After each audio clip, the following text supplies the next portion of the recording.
Fala pessoal, bem-vindo a mais um vídeo do ST na Prática. Esse vídeo é curtinho, eu prometo, mas eu preciso começar te fazendo aquele chorinho básico de sempre, né?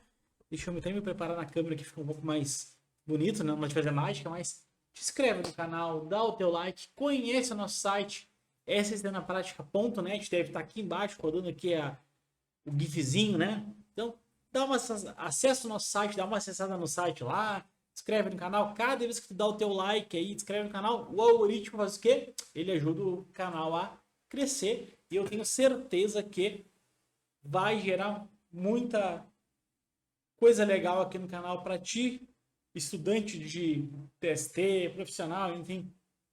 A gente está num círculo aqui de aprendizado em conjunto. Eu aprendo com vocês aprendem comigo. A cadeira tá uma coisa. Mas enfim, olha que curioso. Você sabe, eu vou até abrir aqui a NR15, anexo 14, porque vocês sabem que eu gosto muito da parte técnica, né? Então assim, vamos lá. Trabalho em grau máximo.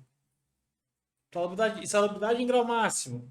Trabalho ou operações em contato permanente. E sempre a grande polêmica da vez é o contato permanente em pacientes em isolamento por doença infecto-contagiosa, bem como objetos de seu uso não previamente esterilizado. Portaria aprovada em 79. Então, tá mais que na hora de uma revisão, né? Tá mais que na hora da gente revisar esse anexo 14.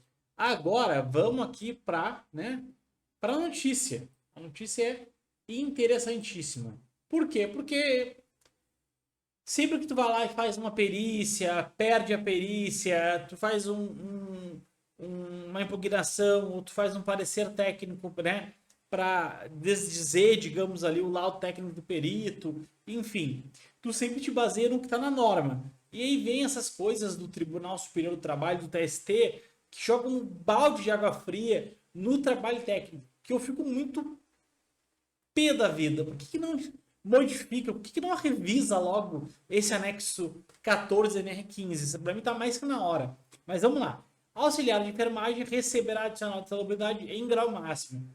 Para a terceira turma, a configuração de insalubridade exige apenas o exercício da atividade com exposição a agente biológico. Olha, totalmente contrário do que diz lá o anexo 14. Vamos lá. A terceira turma do tribunal reconheceu o direito de uma auxiliar de enfermagem da nota trame, que é a mesma repvida, né? Ao adicional de salubridade em grau máximo no período em que atuou em contato habitual e intermitente com pacientes em leitos de isolamento. Segundo o colegiado, não há limite de tolerância ao agente salubre neste caso. O profissional disse que não tinha salas de isolamento. Vamos lá, como funciona a realidade, tá? Dos hospitais. UTIs, alguns locais, algumas alas, pronto atendimento, né? Pronto-socorro, UTI geral, UTI NEO, UTI pediátrica. Eles costumam ter 1 ou 2 leitos de isolamento. Mas a maioria dos leitos, quando é um leito por doença infecto-contagiosa por aerosol, quando é uma precaução por contato, o pessoal fica com todo mundo junto com os outros. O que isso tem que fazer?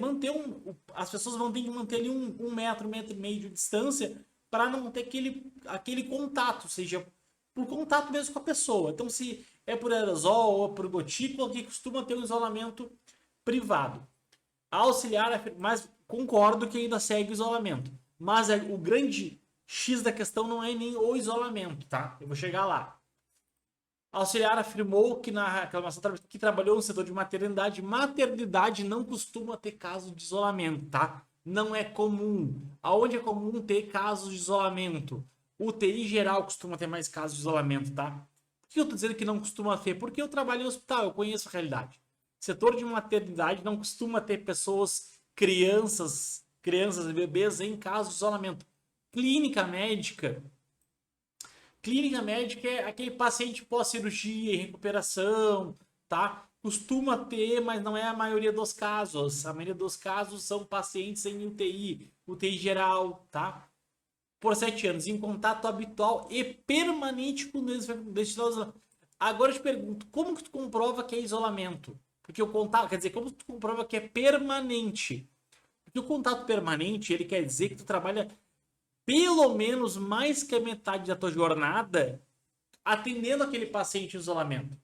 Se tu não passa mais que a tua jornada atendendo pacientes em isolamento, tu já tem um fator aí que quebra o argumento. Outro ponto, tu vai ter, vamos pegar um setor de maternidade, trabalha 24 horas. Tu vai ter pelo menos aí quantas equipes trabalhando? 4 equipes, tá? Uma que trabalha na noite par, uma que trabalha na noite ímpar, uma que trabalha no dia par e uma que trabalha no dia ímpar. Então tu vai ter 4 equipes. Vamos supor que esse setor de maternidade tenha 10 profissionais cada turno. 2 enfermeiros e 8 técnicos de enfermagem, tá? Então tu tem 10 profissionais rodando com aqueles pacientes durante o plantão de 12 horas, tá?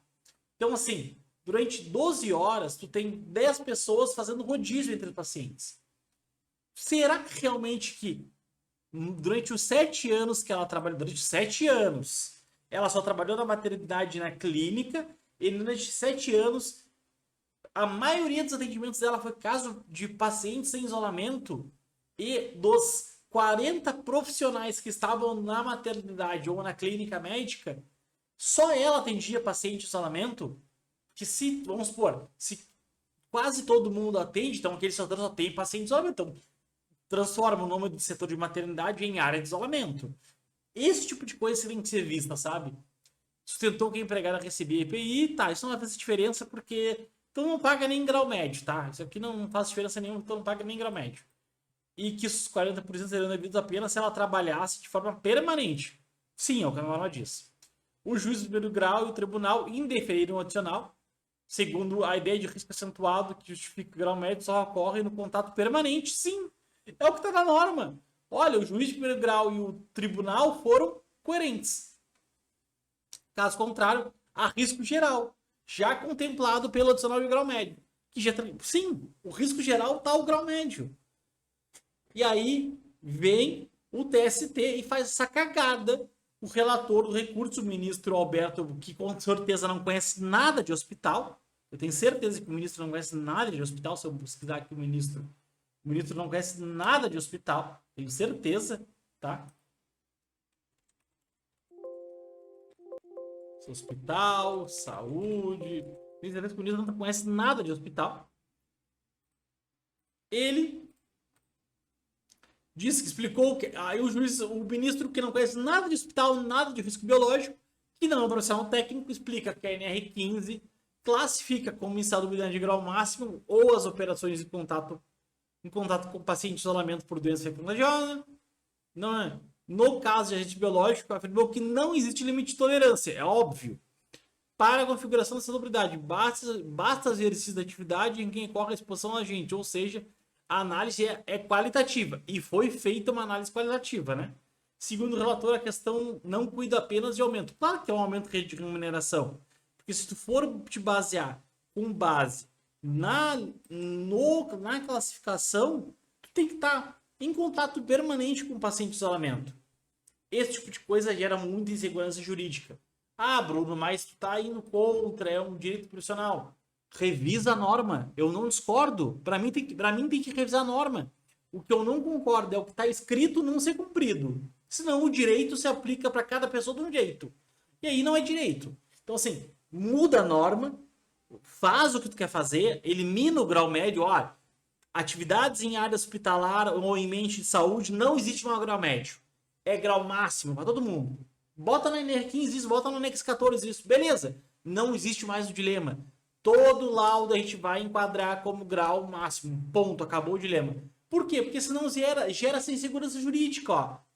E em 2000, ó, essa outra notícia aqui, ó, desse outro processo, ó. 2025, acho que é esse aqui. Não tá aqui quando? Médicas do Centro de Obstetrícia não tem adicional de salubridade em grau máximo. Segundo o laudo pericial, as atividades não se enquadram no parâmetro. Aí tem toda uma explicativa.